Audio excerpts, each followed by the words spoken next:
To automatically enable dark mode on your Samsung Galaxy S25 Ultra at schedule time, swipe down from the top right corner of the screen to open up the quick settings panel, and then tap setting icon. Scroll down the screen to find display, tap display.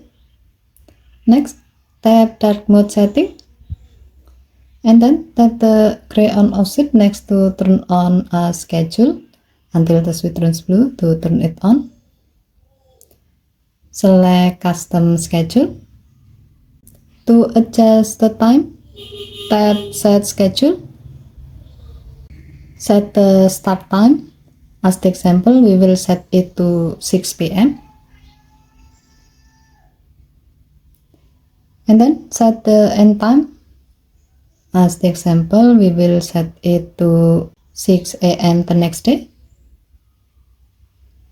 Tap done button. With this setting, your phone will automatically enable dark mode at scheduled time, in this case from 6 p.m. to 6 a.m. the next day. Okay, thank you for watching. Please help to like and subscribe. Have a nice day.